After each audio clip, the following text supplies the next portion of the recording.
হযরত ইমাম আবু হানিফা রাহমাতুল্লাহ আলাইহির সাথে এক নাস্তিকের বাহাস হওয়ার কথা।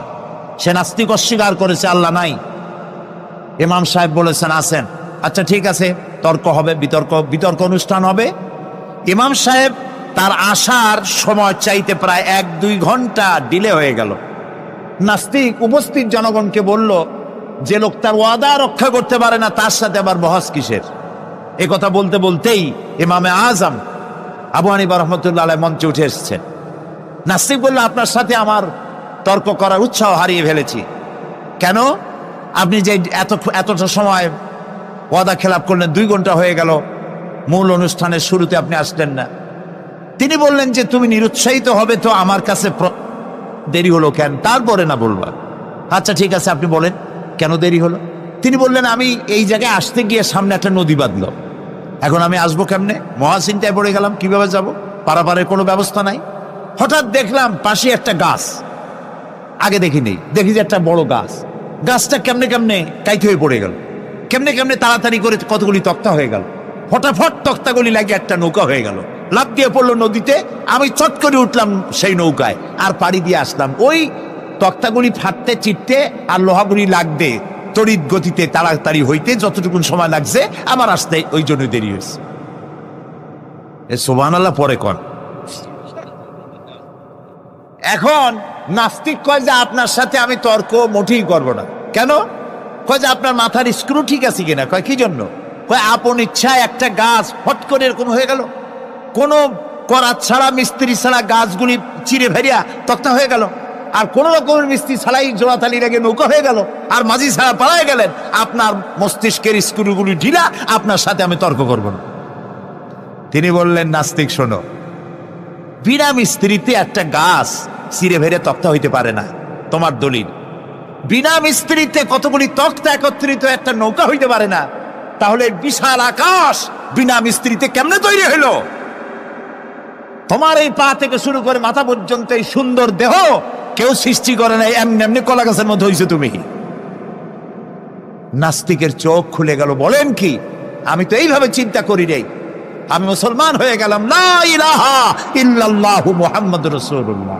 নবী আপনি বলুন, আমার রবের কথাগুলি যদি লেখার জন্য সমস্ত সমুদ্রের পানিগুলি যদি একত্রিত করে কালি বানাইয়া লেখা শুরু হয়ে যায়, সমুদ্রের সমস্ত পানিগুলি সব শেষ হয়ে যাবে, আমার আল্লাহ পাকের, আমার রবের কালেমার ব্যাখ্যা লেখা শেষ হবে না।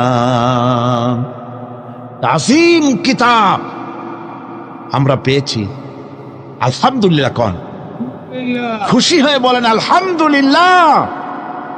এমন এক আজিম কিতাব, বিরাট কিতাব, সম্মানিত কিতাব আমরা পেয়েছি। আশা করি গত 4 দিনের কথাগুলি আমাদের হৃদয়ের কন্দরে অঙ্কিত হয়ে থাকবে, স্মৃতিপটে ভাস্বর হয়ে থাকবে, যার দ্বারা আগামী দিনগুলি আমরা আমাদের জীবনকে সুন্দর করতে পারবো, মার্জিত করতে পারবো, কোরআনে করিমের আলোকে জীবন গড়তে পারবো। আল্লাহর কাছে তৌফিক চাই, সবাই বলুন আমিন। আজকে আপনাদের সামনে আলোচনা করতে চাই খলাকাল ইনসান আল্লামাহুল বায়ান। তিনি মানুষ সৃষ্টি করেছেন। আজকে আপনাদের সামনে বলা হবে মানব সৃষ্টি রহস্য। আল্লাহ পাক যেহেতু সৃষ্টিকর্তা, তিনি সৃষ্টি করেছেন। আমাদেরকে কে সৃষ্টি করেছেন বলুন? সকলে বলুন, আমাদের স্রষ্টা কে? তিনি আমাদেরকে সৃষ্টি করেছেন।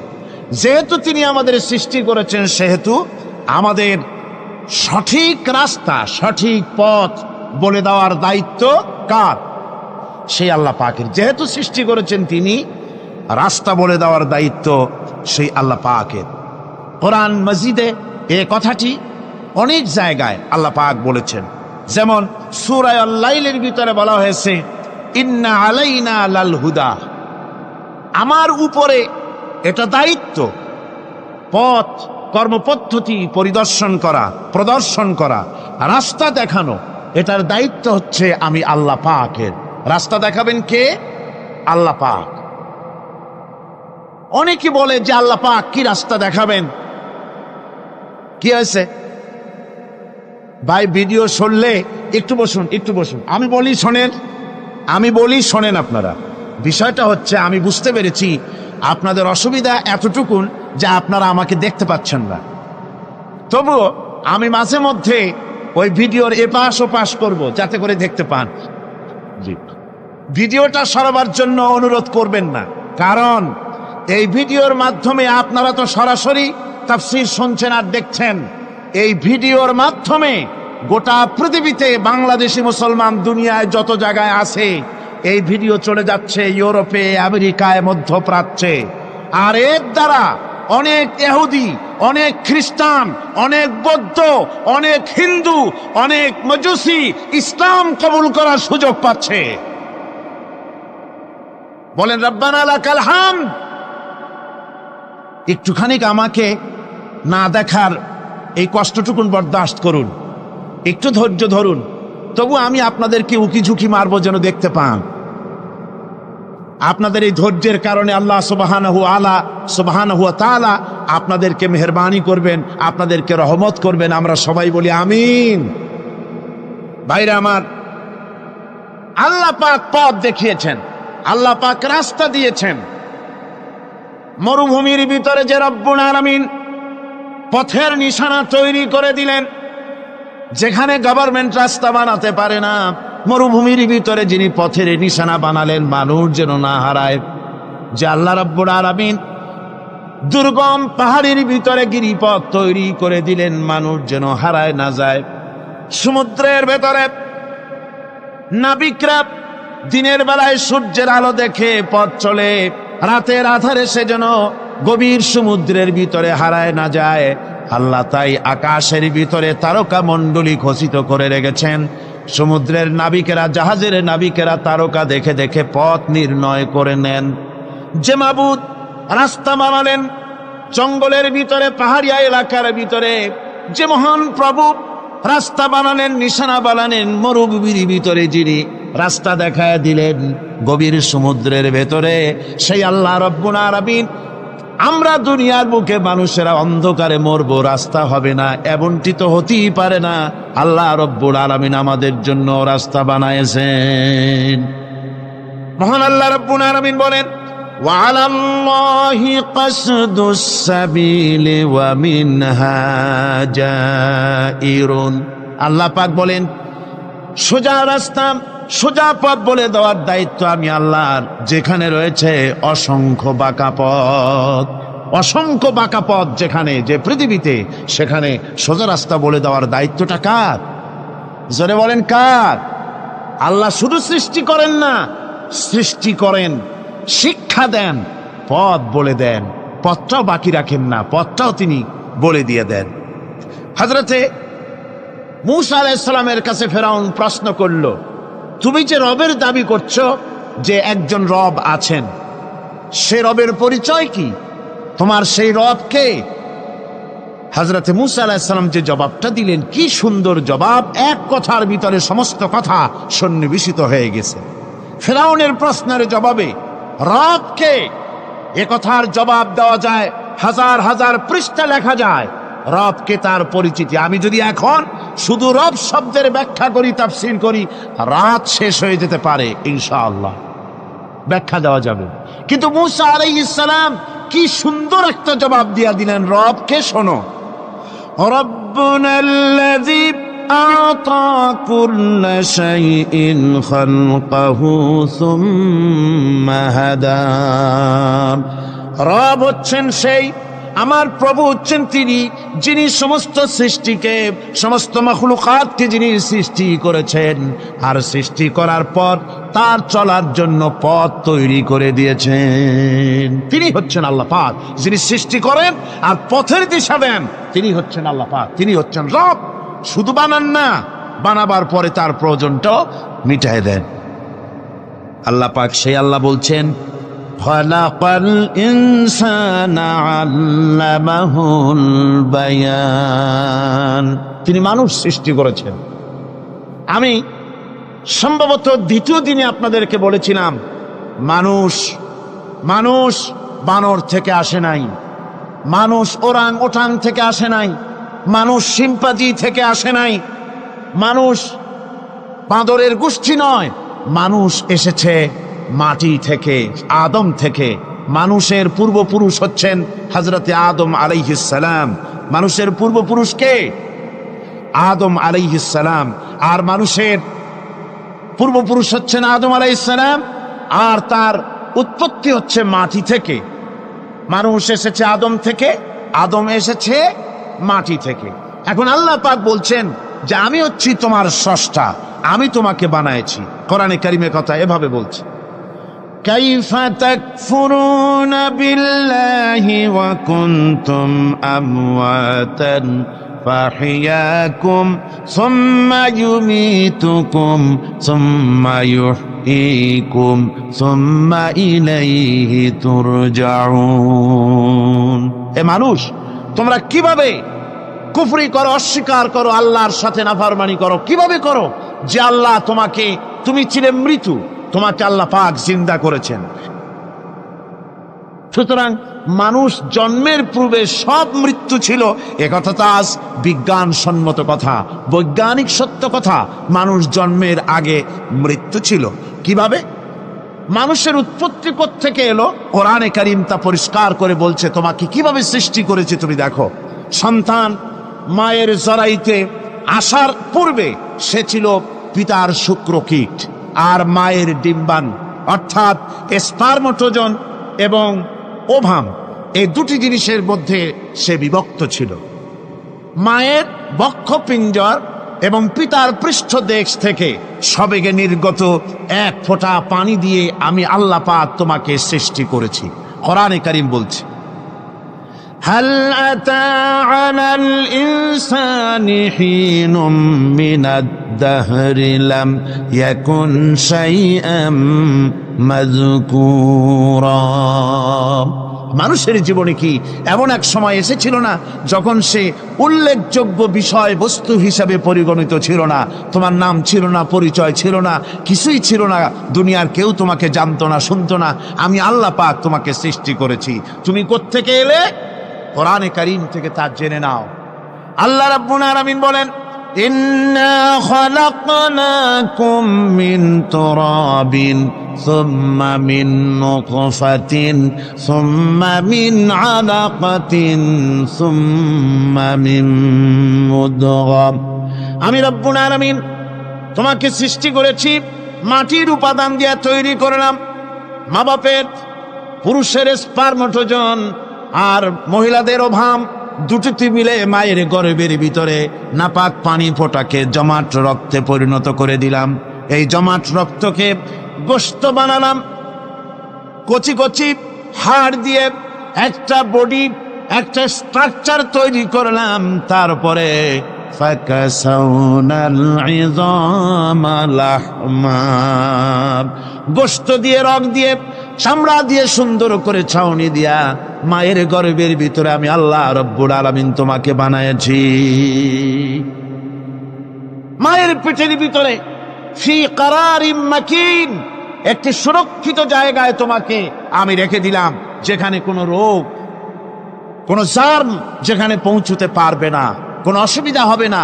এমন একটা জায়গায়, এমন একটা ইন্টেনসিভ কেয়ার ইউনিটের ভিতরে রেখেছি। সুবহানাল্লাহ, একটা ইন্টেনসিভ কেয়ার ইউনিট যেখানে কোন রকমের কোন জার্ম প্রবেশ করে বা করবার কোনো ক্ষমতা নাই কারো। এমন একটা যে একটা প্যাকেট, সুন্দর একটা প্যাকেট, একটা কভারের মধ্যে তোমাকে তৈরি করা হলো মায়ের পেটের মধ্যে। তারপরে আজকে তুমি কুফরি করতেছ, আজকে আমাকে অস্বীকার করছো।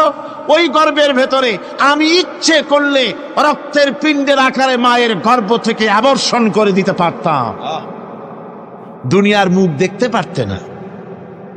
মায়ের পেটের ভেতর থেকে মরা সন্তান হিসাবে বের করে দিতে পারতাম, বিকলাঙ্গ করে বের করে দিতে পারতাম, পঙ্গু করে বের করতে পারতাম। পারতেন না? আল্লাহ রাব্বুল আলামিন বলেন, কেমনে বানালাম? খলাকাল ইনসান, মানুষ আমি সৃষ্টি করেছি মায়ের পেটের ভিতরে বসে। যখন ক্ষুধার উদ্রেক হলো, রুহু যখন এসে গেল, ক্ষুধা লাগলো, খাবারের প্রয়োজন হলো, আমি কেমনে খাওয়ালাম? দুনিয়ার কোনো মা বাপ, কোনো নেতা, কোনো ডাক্তার, কোনো চিকিৎসা বিজ্ঞানী মায়ের পেটের সন্তানের খাবার সরবরাহ করতে পারে না। আল্লাহ পাক বলেন, তুমি কি খাবে? ব্যবস্থা আমি করেছি। মায়ের মাসিক অসুখকে বন্ধ করে দিয়ে মায়ের নাভির সঙ্গে তোমার নাভির সাথে তার লাগাইয়া দিয়েছি, আর ওই তারের মাধ্যমে রক্ত বের করে দিয়া মায়ের রক্ত দিয়ে তিল তিল করে তোমারে বড় করেছি। রক্তটা মুখে লাগাই নাই, মুখে লাগলে পরে নাপাক রক্ত, মুখটা নাপাক হয়ে যাবে।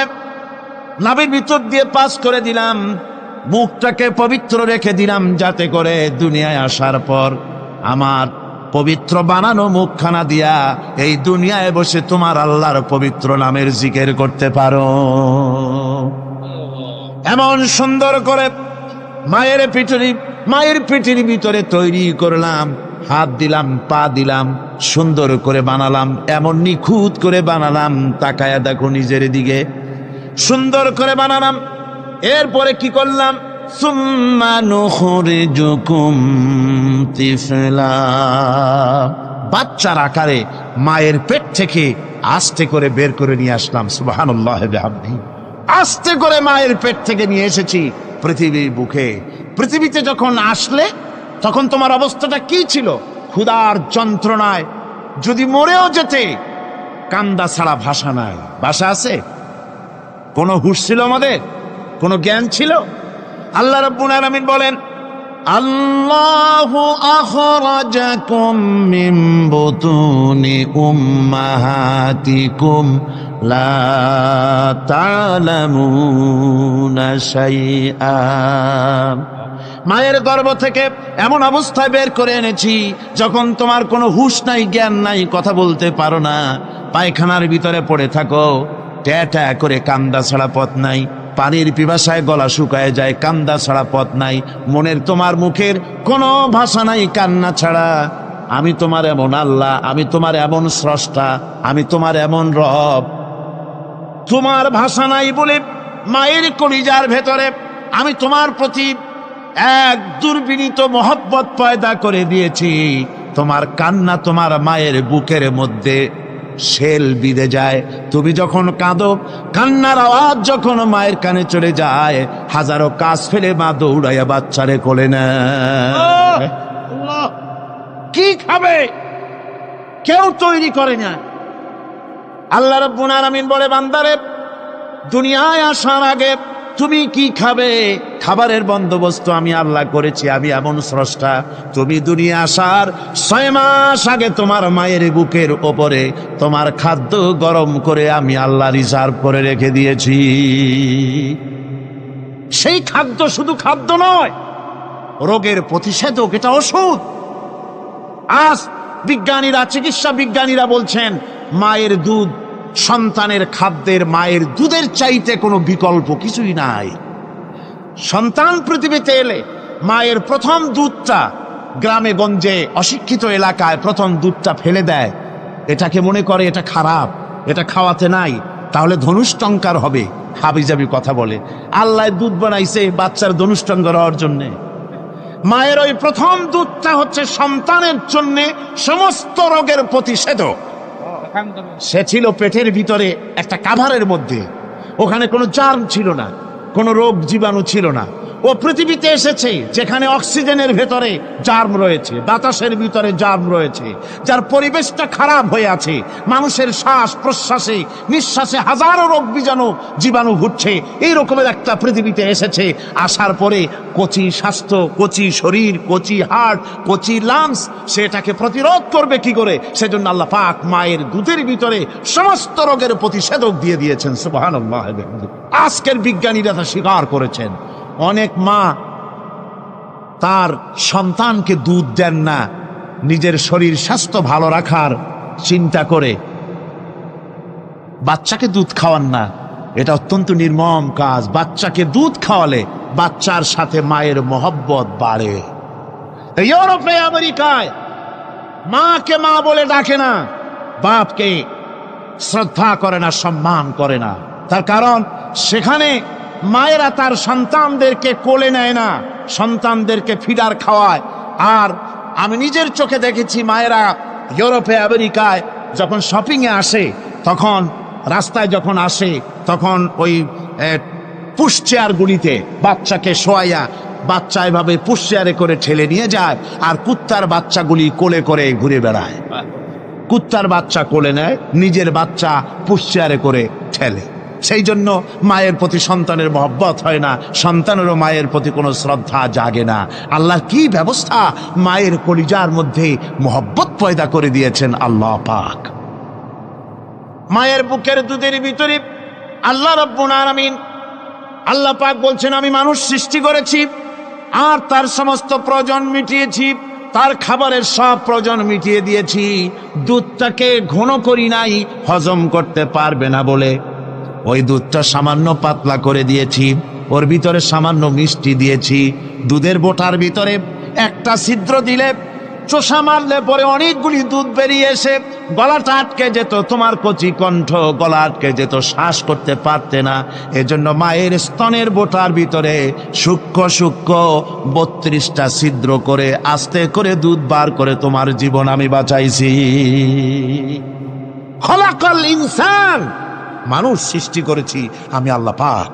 সুতরাং যে আল্লাহ পাক এ মানুষ সৃষ্টি করলেন আর মায়ের কলিজার ভিতরে মোহাব্বত পয়দা করে দিলেন, সে আল্লাহ পাক বলছেন, খবরদার ওই মাকেও যেন আবার ভুলে যেও না। মাকে সম্মান করে করো, মা বাপকে মোহাব্বত করো, তাদেরকে শ্রদ্ধা করো। বউ পাইয়া, সুন্দরী স্ত্রী পেয়ে মায়ের কথা ভুলে যেও না। অনেক সাহেব আছে মায়ের কথা ভুলে যায়, স্ত্রীর কথা অনুযায়ী মায়ের উপরে অত্যাচার করে, এরকমও বহুত আছে। আল্লাহ পাক বলছেন, শোনো, وَقَضَى رَبُّكَ أَلَّا تَعْبُدُوا إِلَّا إِيَّاهُ وَبِالْوَالِدَيْنِ إِحْسَانًا। তোমার প্রভুর পক্ষ থেকে ফয়সালা হয়েছে, চূড়ান্ত সিদ্ধান্ত হয়ে গিয়েছে, আমি আল্লাহর ইবাদতের পর তোমার মা বাপের এহসান করবে, খেদমত করবে, তাদের জন্য উপকার করবে, তাদেরকে ভালোবাসবে। আল্লাহ রাব্বুল আলামিন বলেন, মা বাবার সঙ্গে কেমনে কথা বলবে, তাদের সাথে কিভাবে আচরণ করবে, আল্লাহ তাও শিখিয়ে দিয়েছেন। আল্লাহ পাক বলেন, ওয়ালা তাকুল লাহুমা ওয়া কুল লাহুমা কাওলান কারীমা। মা বাবার সাথে সম্মানজনক কথা বলো। ওয়া কুল লাহুমা কাওলান কারীমা, সম্মানজনক কথা বলো। মাথায় ঝাঁকি দিয়ে রাগ করে চোখ মোটা করে কথা বলো না। তুমি সন্তান, তোমার জন্য সবচাইতে বড় পীর তোমার আব্বা, তোমার আম্মা, ঠিক কিনা কর? ছেলের জন্য, মেয়ের জন্য, সন্তানের জন্য সবচাইতে বড় পীর কে? বাপ মা। এটা ভালো করে মনে রাখতে হবে।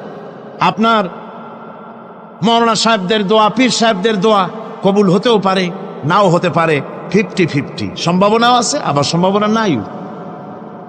কিন্তু মা বাবের দোয়া কবুল হবে 100% সিউরিটি রয়েছে। রাসূলুল্লাহ বলেছেন 3 জনের দোয়া কবুল হবে, মুস্তাজাবুদ দাওয়াত। কয়জনের দোয়া কবুল হবে? আল্লাহ রাব্বুল আলামিনের হাবিব বলেন 3 জনের দোয়া কবুল হবে আল্লাহর দরবারে। তার মধ্যে একজন হলেন মাজলুম ব্যক্তি, যে ব্যক্তি অত্যাচারিত, যে ব্যক্তি মুসাফির, প্রবাসী, তার দোয়া কবুল হবে। আর মা বাপ যদি সন্তানের জন্য দোয়া করে, ওই দোয়া আল্লাহ রব্বুল আলামিনের দরবারে মঞ্জুর হয়ে যায়। আল্লাহ রব্বুল আলামিন মা বাপ সম্পর্কে বলেন, মা বাবের জন্য আমার কাছে দোয়া করবি বান্দারা, আমার কাছে দোয়া করবি। দোয়াটা আল্লাহ পাক শেখাচ্ছেন, রব্বির হামহুমা কামা রব্বায়ানি সাগীরা। পড়েন সবাই, রব্বির হামহুমা কামা রব্বায়ানি সাগীরা। একটু জিকির করেন, লা ইলাহা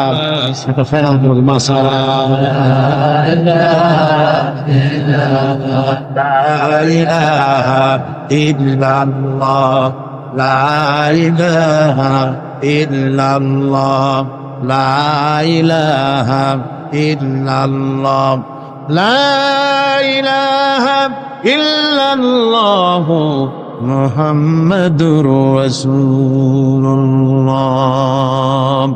আমার ভাইরা, আল্লাহ পাক শিখাচ্ছেন, বান্দা তোর মা বাপের জন্য আমার কাছে দোয়া কর। আল্লাহ রব, আয় আমার প্রভু, আমার মা বাপ যেমন ছোটবেলায় আমাকে স্নেহের কোলে লালন পালন করেছে, আয় আমার আল্লাহ তুমি আমার মা বাপকে তোমার রহমতের কোলে লালন পালন করো। আল্লাহ শিখাই দিয়েছেন। আমার ভাইরা, প্রত্যেক নামাজের পরে এই দোয়াটা ভুলে যাবেন না। ভুলে যাবেন? ভুলে যাবেন? আমার ভাইয়েরা, আমার বোনেরা, সবাই প্রত্যেক নামাজের পরে পড়বেন রব্বির হামহুমা কামা রাব্বায়ানি সগীরা। এই দোয়া করতে কেউ ভুলে যাবেন না। আল্লাহ রাব্বুল আলামিন বলে বান্দারে, ওয়া ওয়াসাইনাল ইনসানা বিওয়ালিদাইহি ইহসানা হামালাতুহু উম্মুহু কুরহা ওয়া ওয়াদাতুহু কুরহা। আল্লাহ পাক বলেন, আমি পৃথিবীর সমস্ত মানব মণ্ডলীকে উপদেশ দিয়েছি, মা বাপকে সম্মান করো, শ্রদ্ধা করো, তাদের উপকার করো। তার কারণ হলো তোমার মা তোমাকে গর্ভে ধারণ করেছে অত্যন্ত কষ্টের সাথে।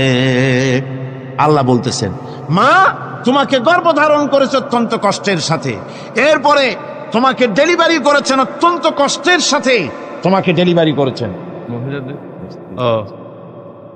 আমার ভাইয়েরা, জনাব অধ্যাপক মফিজুর রহমান সাহেব আমাকে বলছেন যে মাহফিলের চতুর্দিকে ওনাদের কাছে রিপোর্ট এসেছে এক শ্বাসরুদ্ধকর পরিবেশ সৃষ্টি হয়ে গিয়েছে। মহিলাদের ভেতরে 3 জন নাকি সেন্সলেস হয়ে পড়েছেন, এত প্রচন্ড ভিড় হয়েছে সেখানে। আপনারা দোয়া করুন আল্লাহ যেন এই মাহফিলকে সুন্দর রূপে পরিচালিত করে দেন, রহমতের হাওয়া যেন বহায় দেন। জোরে কোন আমিন, আরো জোরে কোন আমিন। আমি দেখতে পাচ্ছি আপনারা ঠাসাঠাসি করে বসেছেন, তারপরেও আল্লাহ পাক কোরআন শরীফে বলেছেন, তোমরা যদি অপর ভাইকে একটু জায়গা করে দাও, নিজের জায়গা কম করে, আল্লাহ বেহেশতের মধ্যে তোমার জায়গা বাড়াই দিবেন। আল্লাহ পাক কোরআন শরীফে বলেছেন। আমি সমস্ত মুসলমান একজনও দাঁড়াবেন না, এক বান্দা দাঁড়াবেন না। বসা অবস্থায় আপনারা সামনের দিকে চেপে আসেন, এই মঞ্চের দিকে বসা অবস্থায় সমস্ত মানুষ নড়ে চড়ে বসেন, হরকতে বরকত হবে, নড়ে চড়ে বসেন। আর এই ফাঁকে দাঁড়াবেন না, খবরদার। বসা অবস্থায় মঞ্চের দিকে চেপে আসেন আর জোরে সোরে মহব্বতের সাথে জিকির করেন, লা ইলাহা ইল্লাল্লাহ, লা ইলাহা ইল্লাল্লাহ, লা ইলাহা।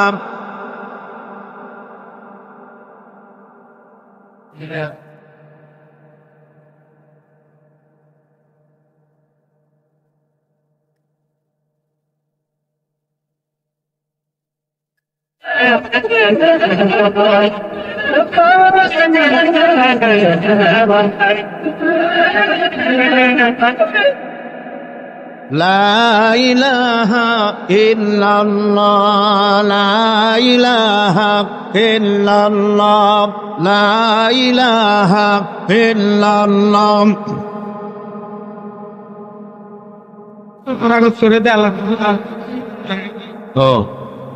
লা ইলাহা ইল্লাল্লাহু মুহাম্মাদুর রাসূলুল্লাহ। মোহতারাম বন্ধুবর, হযরত মাওলানা শামসুদ্দিন সাহেব মাদ্দাজিল্লুহু বলছেন যে আল্লাহর কাছে দোয়া করেন না, আল্লাহ মাঠটারে বড় করে দিক। আল্লাহ পারেন না? পারেন না? অবশ্যই পারেন। আল্লাহ পাক সকলের জন্য আসান করে দিন। আমিন।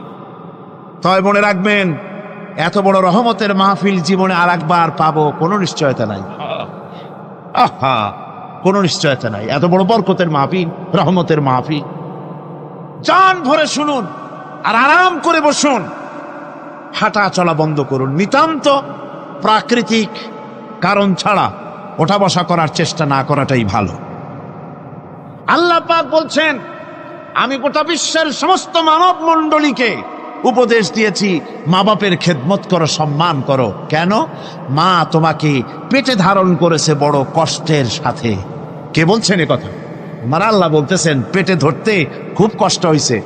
আপনাকে পেটে রেখে মায়ের কত কষ্ট হয়েছে সে কথা বোঝার জন্য আপনার গর্ভবতী স্ত্রীর দিকে তাকায়ে দেখেন। আপনার স্ত্রী যখন গর্ভবতী হবে তখন দেখবেন তার অবস্থাটা কি, ওইটা দেখে আপনি আন্দাজ করতে পারবেন আপনার মায়ের কত কষ্ট হয়েছিল। গভীর রাত্রে মানুষ সব ঘুমায় যায়, গর্ভবতী মা ঘুমাতে পারে না, সন্তান পেটের ভিতরে, হাঁটু দিয়া গুতা মেরেছে, পা দিয়া লাথি মেরেছে।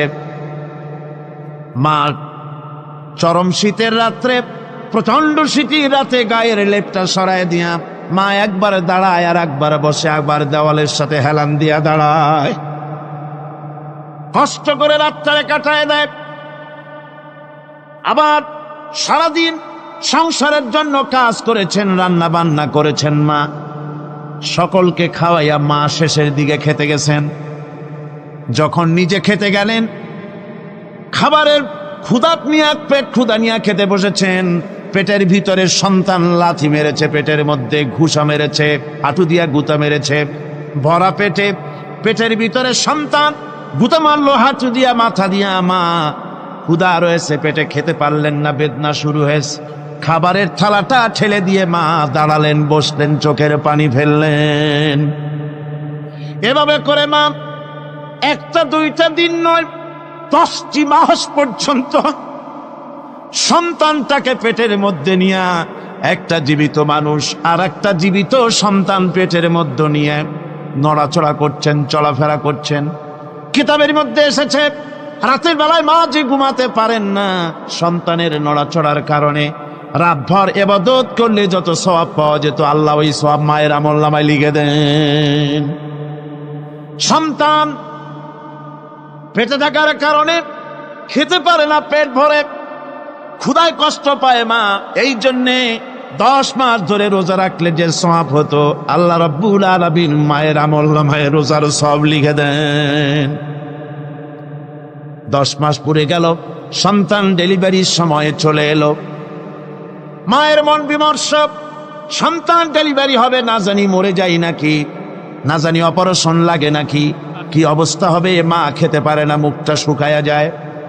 ডেলিভারির সময় যখন আসে, মা বাবার কাছ থেকে বিদায় নিয়ে যায়, স্বামীকে একান্তে গোপনে ডেকে নিয়ে বলে, প্রাণের স্বামী, দীর্ঘদিন একসঙ্গে ঘর কন্যা করেছি, অপরাধ হয়ে যেতে পারে, আমারে মাফ করে দিও। আমার মনে হয় এবার আমি আর বাঁচবো না। সংসার থাকলো, চাবি থাকলো, সব বুঝে নাও, আমারে মাফ করে দিও। মা চলে গেল সতিকা গৃহে, ক্লিনিকে চলে গেল, অপারেশন থিয়েটারে চলে গেল, অথবা ডেলিভারির জায়গায় চলে গেল। ডেলিভারির পেইন শুরু হয়ে গেল, বেদনা শুরু হয়ে গেল। এক একটা বেদনা যেন মায়ের এক একটা মৃত্যু যন্ত্রণা শুরু হয়ে যায়। এমন যন্ত্রণা, প্রসব বেদনা দুনিয়ার ভুক্তভোগী মা ছাড়া আর কেউ জানে না। এই চরম বেদনার ভেতর দিয়ে, চরম কষ্টের ভিতরে মা যখন একটা বাচ্চা প্রসব করলো, জিহাদের ময়দানের মতো মা রক্তাক্ত হয়ে গেলেন, সন্তান দুনিয়ায় এলো। মা তখন অস্থির থাকেন। এত বড় বিরাট কষ্টের ভিতরে আল্লাহ রাব্বুল আলামিন বলেন, সন্তান যখন ডেলিভারি হয়ে গেল, মায়ের মনের ভিতরে আমি তখন এই ফিলিংস, এই টেন্ডেন্সি জাগ্রত করে দিই, দেখ কি হয়েছে।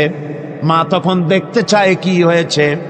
মায়ের সামনে যখন এত কষ্টের, হৃদয় বিঙ্গড়ান, কলিজার 32টি নাড়ি ছেঁড়া যন্ত্রণার সন্তান যখন মায়ের চোখের সামনে আসে, আল্লাহ পাক বলেন, মা যখন তার ছেলের মুখের দিকে তাকায়, মেয়ের মুখের দিকে তাকায়, আল্লাহ বলেন 10 মাসের পেটে ধরা কষ্ট আর ডেলিভারির সব কষ্ট মায়ের মন থেকে মুছে ফেলে দেই।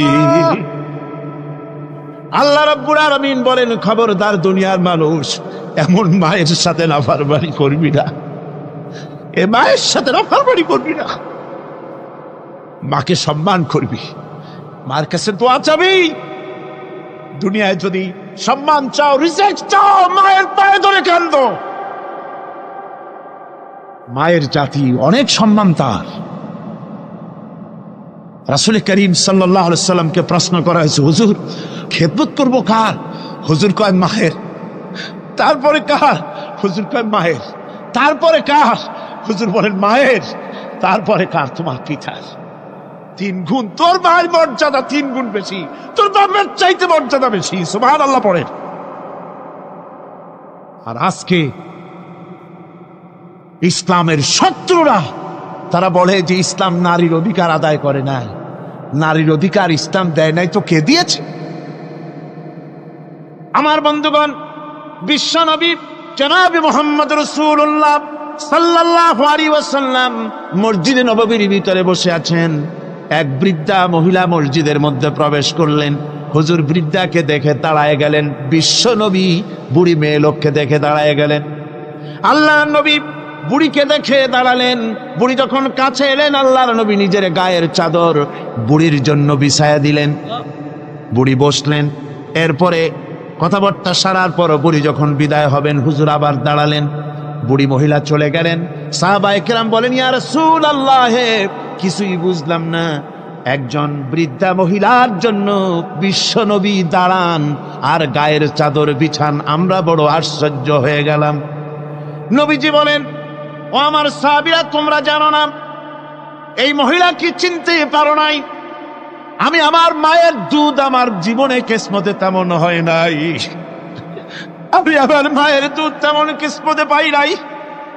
যার বুকে দুধ খেয়ে, যার কোলে কাখে চড়ে আমি বড় হয়েছি, আমার সেই দুধ মা ইনি হযরতে হালিমাতুস সাদিয়া, আমার সেই দুধ মা। রাসূলুল্লাহ নিজে সম্মান দিয়েছেন মায়ের। খবরদার, মাকে অসম্মান করবেন না, মাকে সম্মান করবে, মাকে শ্রদ্ধা করবে। আমার বন্ধুগণ, আলেম ওলামা পীর বুজুর্গদের জন্য হাদিয়া তো দেন, আপনারা কোনো নিষেধ নাই, দেন। হাদিয়া দেওয়াও সুন্নত, নেওয়াও সুন্নত, দিবেন, আমি কোনো নিষেধ করি না।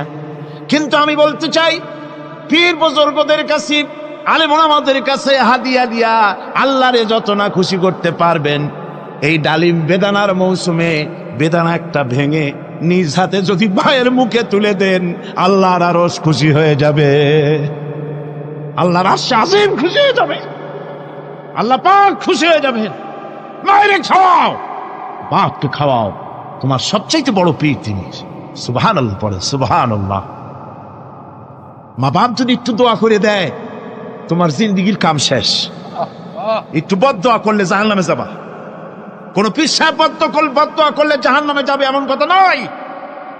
কোন মাওলানা বদদোয়া করলে দোজখে যাবে এমন কথা নয়। রাসূল বলেছেন, হুমা জান্নাতুকা ওয়া নারুকা। মা বাপ তোমার বেহেশত, মা বাপ তোমার জাহান্নাম। মা বাপ যদি অসন্তুষ্ট হয়, দোজখে যাবি, আর মা বাপ যদি খুশি, আল্লাহর জান্নাতে চলে যাবি। সুবহানাল্লাহ, সুবহানাল্লাহ, সুবহানাল্লাহ। মায়ের পায়ের তলে তোর বেহেশত।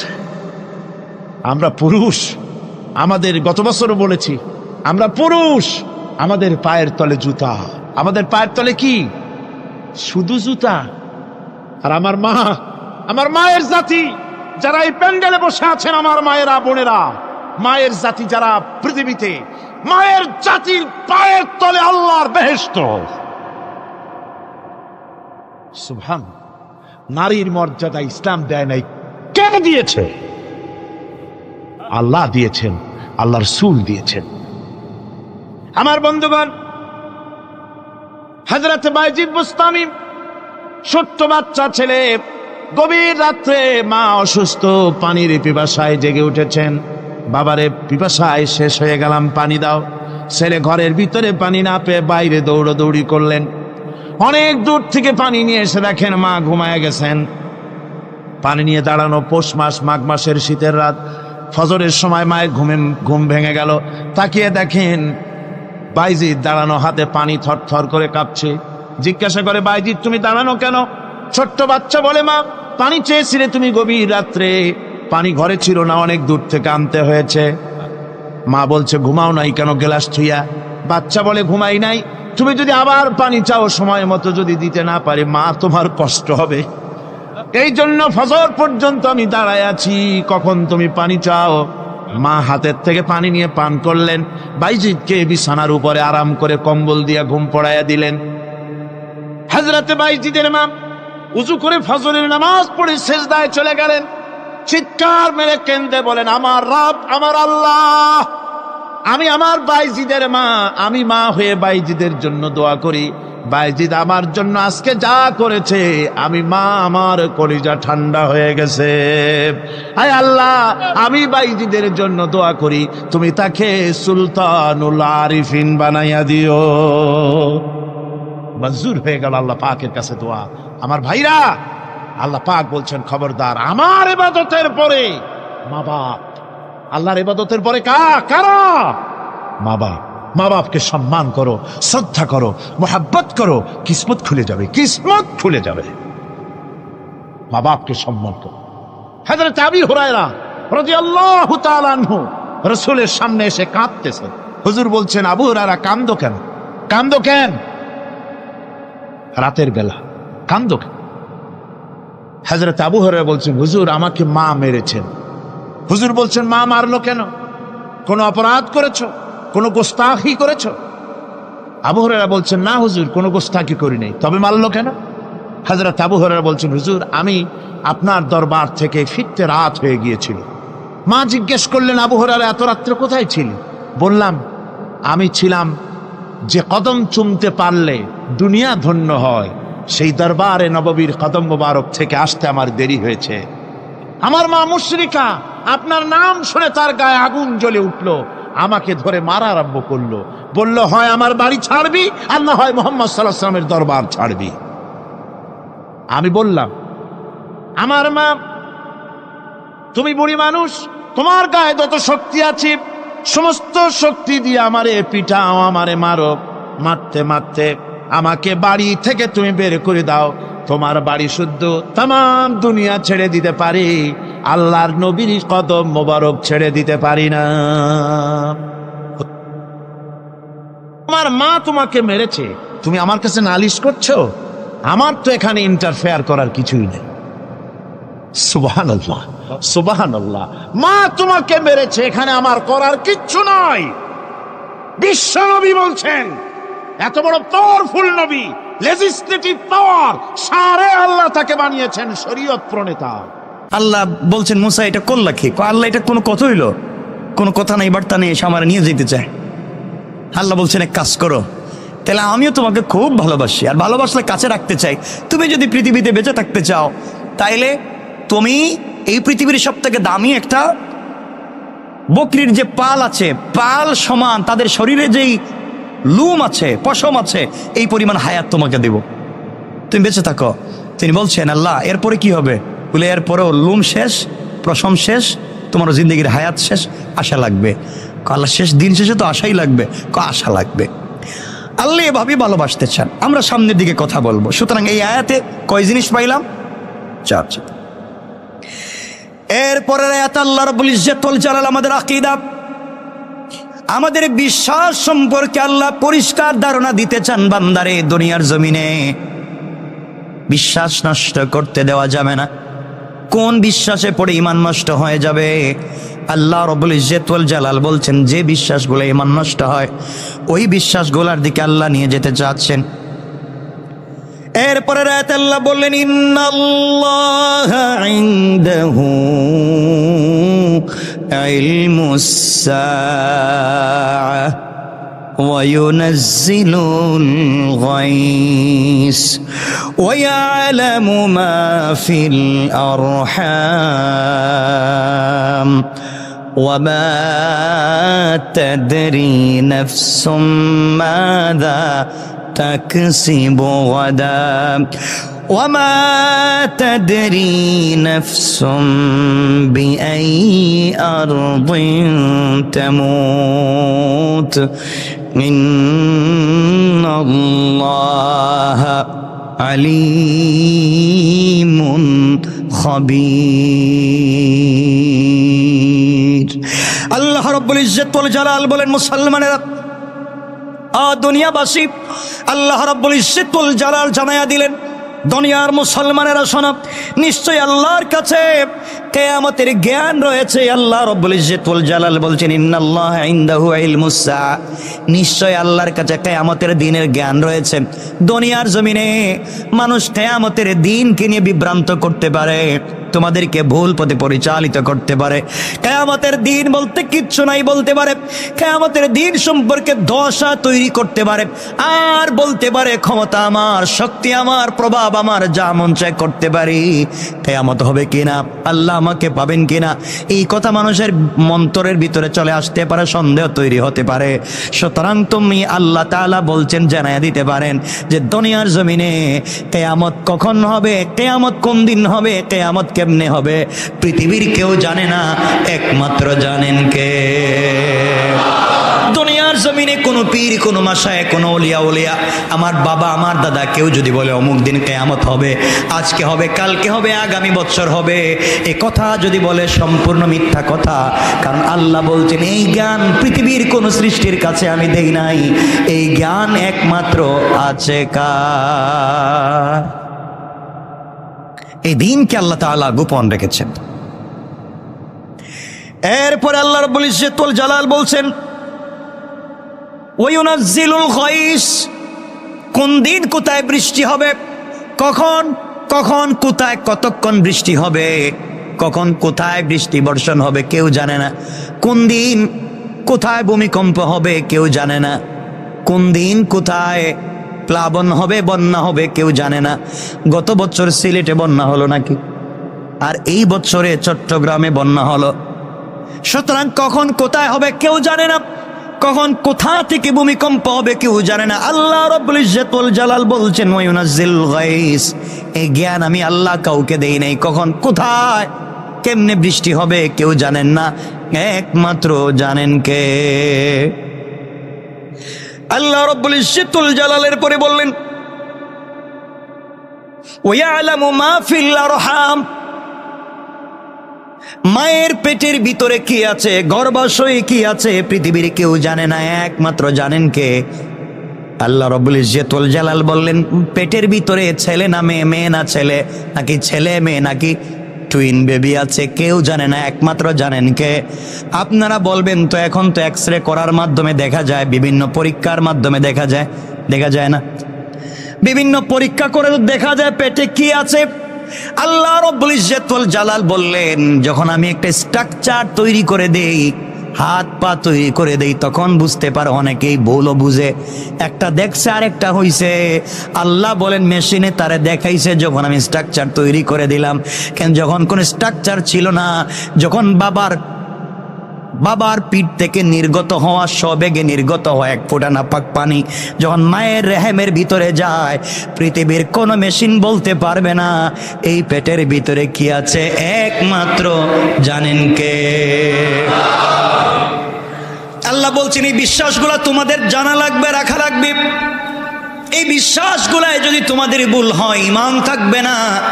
আল্লাহ রাব্বুল ইজ্জত ওয়াল জালাল বুঝাতে চাইলেন কিয়ামত কখন হবে কেউ জানে না, জানেন কে? 2 নাম্বার, আল্লাহ রাব্বুল ইজ্জত ওয়াল জালাল বুঝাতে চাইলেন বৃষ্টি কখন হবে কেউ জানে না, জানেন কে?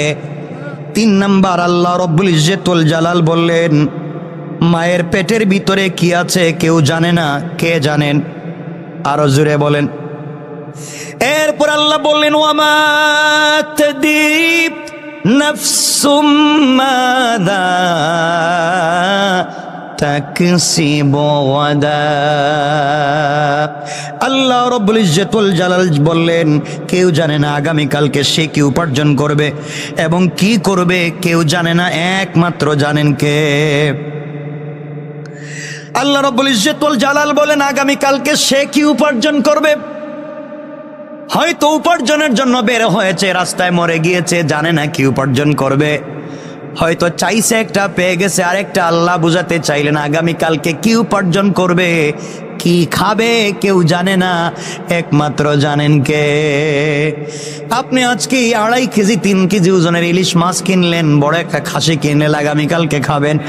বাড়িতে পাঠাইয়া দিছেন ঠিকই, রাত্রবেলা ঘুমাইছেন, আপনি জানেন না ঘুমের বিছানায় আপনি মরে যেতে পারেন কি পারেন না?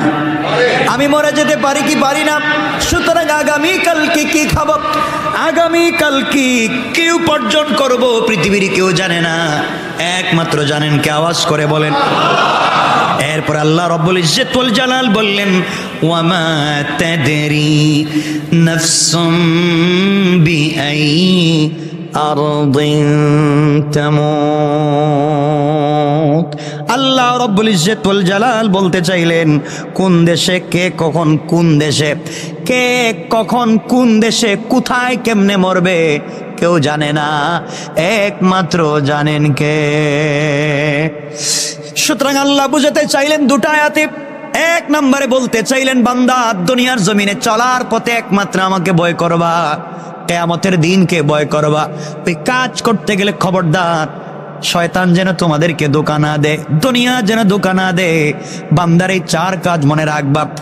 আর ওই কয়েকটা জিনিস নিয়ে তোমাদেরকে বিভ্রান্ত হতে হবে না। এক নাম্বার আল্লাহ রাব্বুল ইজ্জতুল জালাল বললেন কিয়ামত কোন দিন হবে, কেমনে হবে, কোথায় হবে, কিভাবে হবে কেউ জানে না, একমাত্র জানেন কে। দুই নাম্বার বৃষ্টি কখন কোথায় হবে কেউ জানে না, জানেন কে। তিন নাম্বার পেটের ভিতরে মায়ের গর্ভাশয়ের ভিতরে কি আছে কেউ জানে না, একমাত্র জানেন কে। এরপরে আল্লাহ রাব্বুল ইজ্জতুল জালাল বললেন চার নম্বরে কে আগামীকালকে কোথায় কি উপার্জন করবে কেউ জানে না, একমাত্র জানেন কে।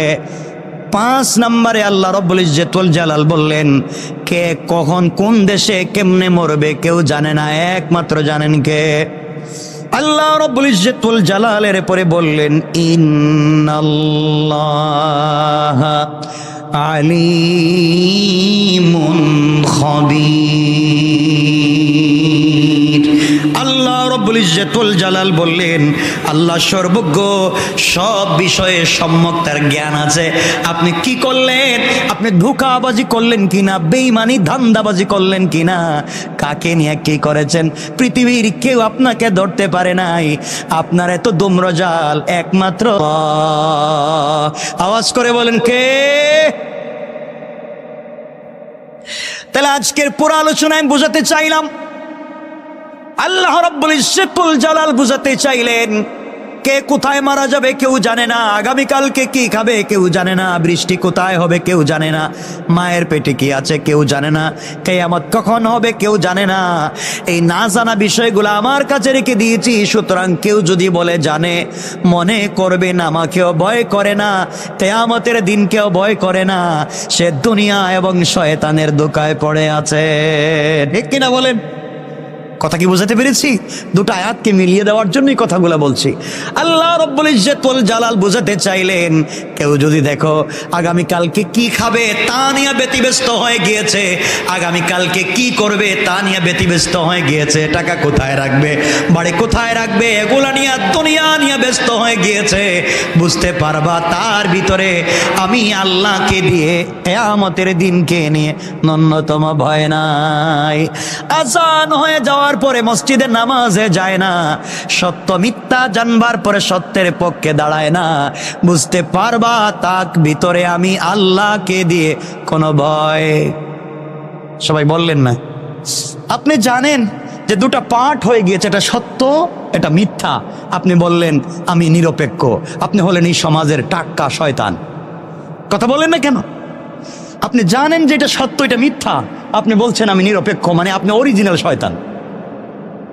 কারণ রাসূল পাক সাল্লাল্লাহু আলাইহি ওয়াসাল্লাম বলেছেন সত্য মিথ্যা আলাদা হয়ে যাওয়ার পরে আপনাকে একটা পক্ষ নিতেই হবে, হয়তো জান্নাতের না হয় জাহান্নামের, হয়তো সত্যের না হয় মিথ্যার। আপনি বললেন আমি মাঝখানে, আর কিছু আছে মাঝখানে? আপনারা কিছু বললেন না, আসতে বললেন যে কিছু আছে আর নাই, আপনাকে একটা পার্ট নিতেই হবে। আপনি বললেন আমি সত্যের পক্ষেও নাই মিথ্যার পক্ষেও নাই। ফেরেশতারা বলবে আপনি কোন পার্টে ছিলেন? বলে আমি কোনো পার্টে ছিলাম না। তাহলে আপনি কাছাকাছি আসেন, চাচ্ছা মতো পিঠেই। এজন্যে সত্য এবং মিথ্যার যখন লড়াই হবে আপনাকে একটা বেছে নিতে হবে। আমি বলছি না আপনাদেরকে আপনারা মিথ্যার পক্ষে যাইয়েন না, আমি বলছি না আপনাদেরকে সত্যের পক্ষে থাকবেন না, আমি শুধু আপনাদেরকে বলছি রাসূল পাক সাল্লাল্লাহু আলাইহি ওয়াসাল্লাম তার জিন্দেগিতে সাহাবায়ে কেরাম তাবেঈন তবে তাবেঈন আইম্মা মুজতাহিদিন সালফে সালেহিন আকাবিরে দ্বীন উলামায়ে মুতাকাদ্দিমিন মুতাআখিরিন আসফিয়ায়ে কেরাম পৃথিবীতে চলবার পথে যখন সত্য এবং মিথ্যার লড়াই হয়েছে তারা জীবন যৌবন বিসর্জন করে অস্তিত্ব ধ্বংস করে সত্যের পক্ষে ছিলেন। আমি বলতে চাইলাম রাসূল পাক থেকে নিয়ে আমাদের আকাবির আসরাফ পর্যন্ত তারা সত্যের পক্ষে ছিলেন। আপনার কাছে দুটা পথ যদি আসে, সত্য ও মিথ্যার দুটা পথ আসে, আমি আপনাদেরকে আসরাফের পথ দেখিয়ে দিলাম, আপনারা সত্যের পক্ষে থাকবেন। রব বলেছেন যদি না থাকে বুঝতে পারবা হয়তো তাকে দুনিয়া ধোঁকা দিয়েছে, আর না হয় নাফরমান শয়তান ধোঁকা দিয়েছে। কথা কি বুঝতে পেরেছেন? তাহলে আমরা এই আলোচনা থেকে বুঝতে পারলাম আমাদেরকে ধোঁকা দেয় কয় জিনিস। আপনারা আসতে বললে আমি কষ্ট পাব। 2 জিনিস ধোঁকা দেয়। 1 নাম্বার দুনিয়া, 1 নাম্বার দুনিয়া, 2 নাম্বার শয়তান। শয়তান এই 2টা জিনিস আমাদেরকে ধোঁকা দিতে পারে। আল্লাহ আমাদেরকে হেফাজত করুক, বলেন আমিন। আমাদের সময় কমে গেল। কার কখন মৌত হবে কথা বলবার জন্য আমি সংক্ষেপ করে একটা ঘটনা বলে দিই। কখন কেমনে মৌত হবে আপনি বলা, হারে এই ছেলেটা যদি আজকে রাস্তায় না বাইর হইতো তাহলে মোটর সাইকেল অ্যাক্সিডেন্ট করতো না। আহারে এই ছেলেটা যদি আজকে গাড়িতে না উঠতো এই ঝামেলায় পড়তো না। আজকে যদি সাঁতার কাটতে বুড়িগঙ্গায় না নামতো লাশ হয়ে বের হইতো না। আপনি এটা বলতে পারেন, আপনি বলতে পারেন। রব কি বলেছে? আমার মুসলমান বন্ধুগণ গভীর মনোযোগ। পয়গম্বর সুলাইমান আলাইহিস সালাতু ওয়াস সালামের জামানায় ঐতিহাসিক তত্ত্ব মতে আমি আপনাদেরকে বলছি, পয়গম্বর সুলাইমান আলাইহিস সালাতু ওয়াস সালামের জামানায় আল্লাহ তাআলা এক গোলামকে নির্ধারিত করে দিলেন তার মত অমুক জায়গায়, যেই দেশে তার মত, ধরেন তার মত চীন দেশে লেখা হলো, তার মত চীন দেশে লেখা। আজরাইল দৌড় দিলেন, ওখানে গিয়ে দেখলেন এই লোকটা নাই। সারা দেশ খুঁজলেন, মৃত্যুর মাত্র কয়েক মিনিট বাকি আছে। তাকে তো কোথাও খুঁজে পাওয়া যাচ্ছে না, কোথায় গেল? কোথাও তাকে খুঁজে পেলেন না, পুরা দেশ খুঁজলেন। এই নামে এই চেহারার কোন লোক তো তার কাছে নাই। কারণ আল্লাহ তাআলা যার মত লিখে দিয়েছেন তার ছবি সহ, তার বাপ দাদার নাম সহ, সে কোথায় তাকে অস্থায়ী ঠিকানা স্থায়ী ঠিকানা লিখে তা আল্লাহ আজরাইলের কাছে দেন। আজরাইল খুঁজতে লাগলেন অস্থায়ী স্থায়ী ঠিকানা, কোনো জায়গায় নাই, গেল কই? পুরো দেশের ভিতরে নাই। কিছুক্ষণ পরে তার মত। হঠাৎ করে ঘুরতে লাগলেন, ঘুরতে ঘুরতে ভিন্ন একটা দেশে চলে গেলেন। ওখানে গিয়ে দেখেন হযরত সুলাইমান আলাইহিস সালাতু ওয়াস সালাম নসিহত করতেছেন, ওয়াজ করতেছেন। তার সামনে সকল প্রাণীরা বসা, মানুষেরা বসা। তাকায়া দেখেন আজরাইল। আজরাইল তাকায়া দেখেন ওই জায়গায় লোকটা বসে আছে। কিছুই বললেন না, এমনি তো মাথা গরম, খুঁজে পাচ্ছেন না। এর মধ্যে দেখতেছেন ওয়াজ শুনতেছে, চিন্তা করতেছে, খুঁজে পাওয়া যাচ্ছে না। কিছুক্ষণ পরে তার মত, তার মধ্যে ওয়াজ শুনে হযরতে আজরাইল তার সামনে এসে কিছুই বললেন না, তার চেহারার দিকে তাকালেন। লোকটা পরিশান হয়ে গেল, শরীর থেকে ঘাম ঝরতে লাগলো, কান্না শুরু করে দিল, হাউমাউ করে ময়দানের এদিক সেদিক ছোটাছুটি করতে লাগলো। এক পর্যায়ে সুলাইমানকে বলতে লাগলো, পয়গম্বর সুলাইমান, আল্লাহ তাআলা আপনাকে ক্ষমতা দিয়েছেন, আপনাকে বাদশাহী দিয়েছেন, আমাকে এই মুহূর্তে আপনি চীন দেশে পৌঁছায়া দেন। আমি চীন দেশে চলে যেতে চাই। আপনার বাতাস আপনার কথা শুনে, জিন্নাত কথা শুনে, কয়েক সেকেন্ডের ভিতরে আপনি আমাকে ওখানে পৌঁছায়া দেন। হযরতে সুলাইমান আলাইহিস সালাতু ওয়াস সালাম তাকে সেখানে পৌঁছায়া দিলেন। হযরত সুলাইমান দেখেন জিন্নাত এখানে ঘোরাঘুরি করলে এবং আজরাইল ঘোরাঘুরি করলে দেখা যায় না। কিছুক্ষণ পরে আবার আজরাইল হাজির। হযরত সুলাইমান ডাক দিয়া বলেন, আজরাইল রে, কিছুক্ষণ আগে তুমি এখানে ছিলে, এখন কোথায় গেলে? আজরাইল বলছেন, পয়গম্বর, একটা লোক আপনার এখানে নসিহত শুনতে ছিল, তার কাগজের ভিতরে লেখা তার মত হবে কোথায়? চীন দেশে। আপনার এখানে বসে আছে 1000 মাইল দূরে। এই জন্য আমি তার চেহারার দিকে এমন করে দৃষ্টি দিয়েছি, তার ভিতরে মৌতের আসর চলে এসেছে। আপনি তাকে ওখানে পাঠিয়ে দিয়েছে, আমি তাকে ওখানে মৃত্যু ঘটাইয়া আবার আপনার প্রোগ্রামে হাজির হয়ে গেলাম। আল্লাহু আকবার। কার কখন কোথায় মৌত হবে কেউ জানে না, একমাত্র জানেন কে? আল্লাহ তাআলা জানেন। সুতরাং এগুলো নিয়ে আমাদেরকে টেনশন করতে হবে না। মৌত একমাত্র কার হাতে? আল্লাহর হাতে। আল্লাহ আমাদেরকে হেফাজত করুক, শুকর বলেন আমিন। সুতরাং আজকে দুনিয়ার জমিনে চলবার পথে আমরা যে জিনিসগুলো বারবার দেখতে পাই, যে জিনিসগুলো আমাদেরকে বারবার কষ্ট দেয়, আজকে যদি আমরা আল্লাহর প্রতি অগাধ বিশ্বাস থাকতো, আল্লাহর প্রতি আমাদের ভালোবাসা থাকতো, তাহলে এই সমস্যাগুলা পৃথিবীর জমিনে হতে পারতো? কথা বল, হতে পারতো? হতে পারতো না। আপনাদেরকে বলছি, মনে রাখবেন, আমার কাছে অনেকেই প্রশ্ন করেন যে হুজুর, আমি ইউনিভার্সিটিতে পড়তাম, কলেজে পড়তাম, আমার ফ্যামিলি, আমি দিনের পথে চলি, দাড়ি রাখি, পাঞ্জাবি পরি, নামাজ পড়ি, এটা আমার ফ্যামিলি চায় না, আমার সমাজ চায় না, আমার আত্মীয় স্বজন চায় না, আমার বন্ধু বান্ধব চায় না। এমত অবস্থায় আমরা কি করতে পারি, কেমনে চলতে পারি? হতে পারে না আপনি দিনের পথে চলেন, আপনাকে অনেকে ডিস্টার্ব করে, আপনি সালাত পড়েন, আপনি দিনের মতো করে চলতে চান, অনেকে এটা সুন্দর চোখে দেখছে না, আপনাকে খারাপ চোখে দেখছে। আপনাকে স্কুলে গেলে, ইউনিভার্সিটিতে গেলে, কলেজে গেলে এবং ফ্যামিলির সোসাইটিতে গেলে আপনাকে ভিন্ন চোখে দেখছে। হয় কি হয় না? হয়। আপনি এগুলো নিয়ে চিন্তিত হয়ে থাকেন। এমত অবস্থায় আমাদের করণীয় কি? আল্লাহ তাআলা তার প্রিয় হাবিব সাল্লাল্লাহু আলাইহি ওয়াসাল্লামকে বলেছেন, ওয়ালাকাদ না'লামু আন্নাকা ইয়াযীকু সাদরুকা বিমা ইয়াকুলুন। আল্লাহ বলছেন, আমি জানি যে আপনি তাদের কথাবার্তায় অনেক কষ্টে পড়ে গিয়েছেন, আমি জানি আপনি তাদের কথাবার্তা শুনে ব্যথিত হচ্ছেন, চিন্তিত হচ্ছেন। আমি নামাজ পড়ছি, আমাকে গালি দিচ্ছে, আমি পাঞ্জাবি পড়ছি, আমাকে টিটকারি করছে, আমি দাড়ি রেখেছি, আমাকে নিয়ে দুষ্টামি করা হচ্ছে, আমি লম্বা একটু সালাতে আসছি, তাহাজ্জুদের সালাত পড়ি, আমাকে নিয়ে ভিন্ন চিন্তা করছে আর বলছে এই লোকটাকে দিয়ে কি কিছু হবে না। রাসূলকে আল্লাহ তাআলা বলছেন, আপনি চিন্তা করবেন না, আপনি এমত অবস্থায় পড়ে গেলে আপনি ভয় পাবেন না। এমত অবস্থায় আপনি কি করবেন? আল্লাহ বলছেন, ফাসাব্বিহ বিহামদি রাব্বিকা ওয়া কুম মিনাস সাজিদিন। ফাসাব্বিহ বিহামদি রাব্বিক ওয়া কুম মিনাস সাজিদিন। আল্লাহ বলছেন, আপনি আপনার রবের প্রশংসায় বেশি বেশি করে তাসবিহ পাঠ করুন এবং সেজদাকারীদের অন্তর্ভুক্ত হয়ে যান।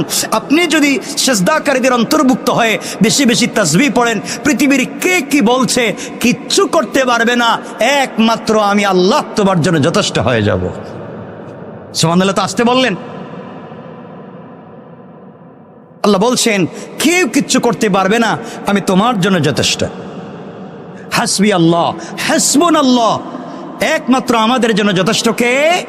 আল্লাহ। আল্লাহ বলছেন, এমন অবস্থায় পড়লে আপনি সাজদা করবেন, বেশি বেশি করে তাসবিহ পড়বেন।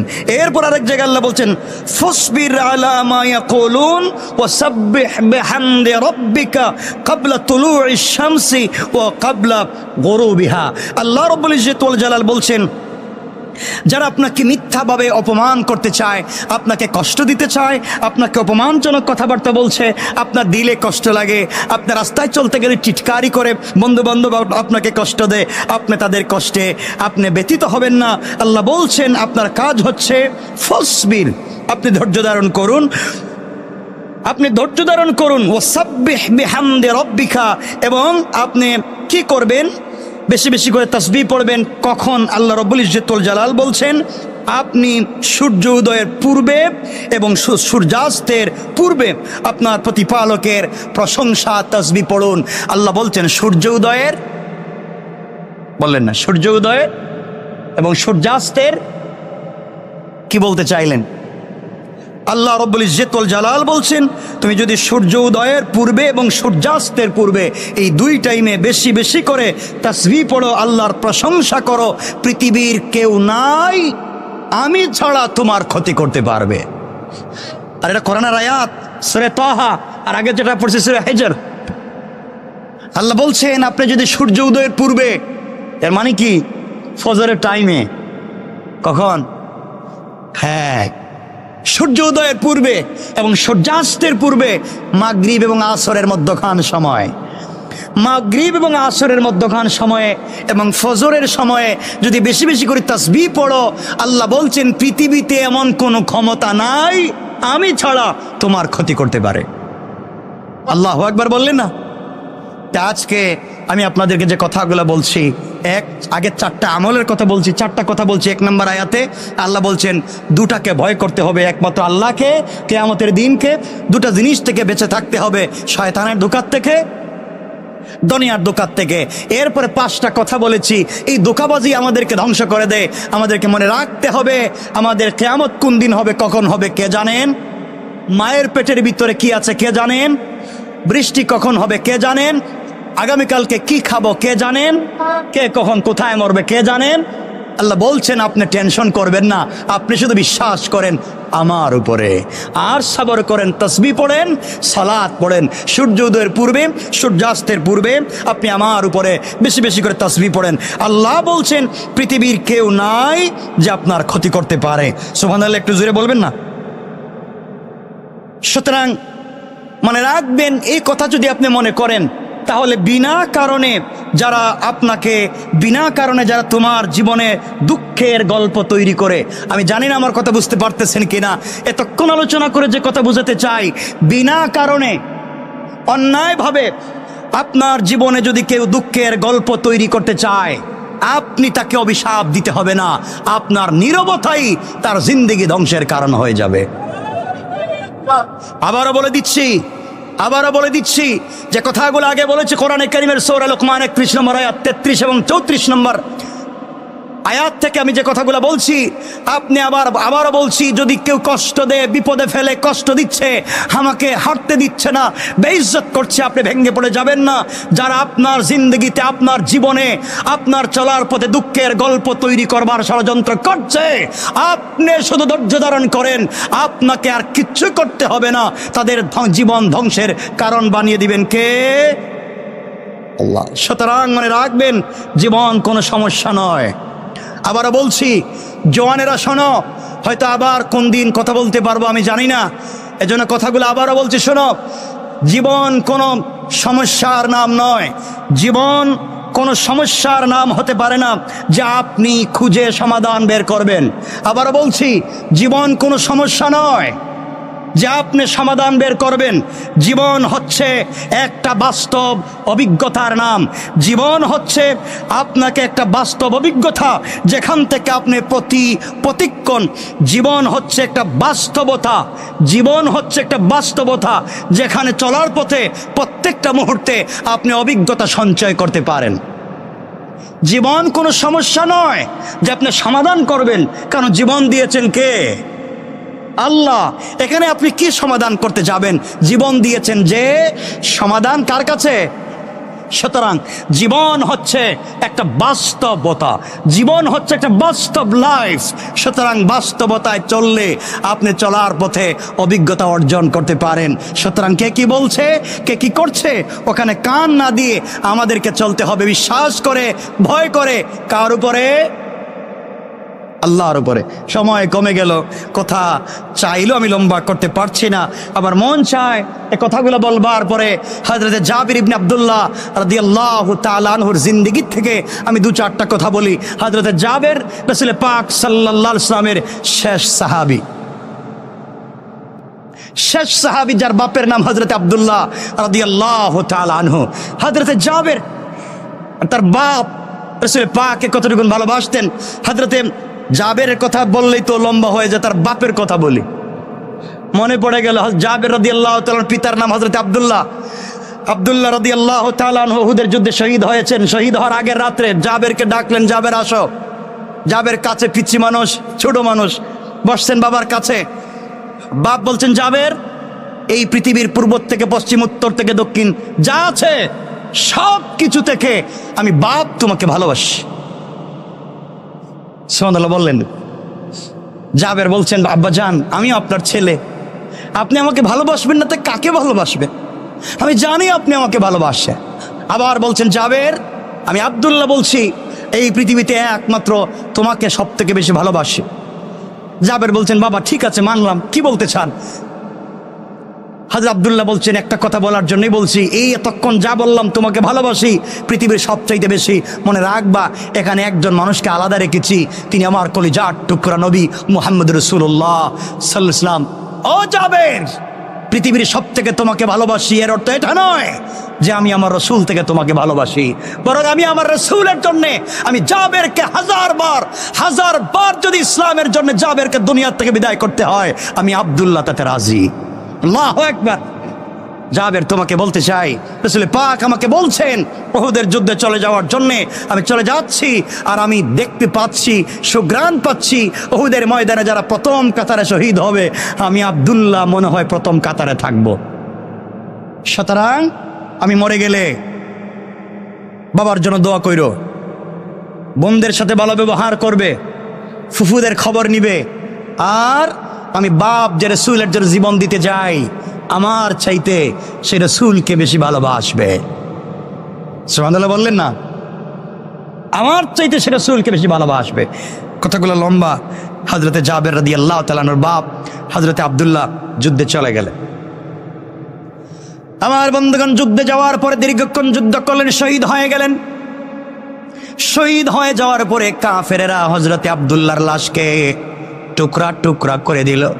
নাক কেটেছে, কান কেটেছে, হাত পা কেটে দিয়েছে, চিনা যায় না।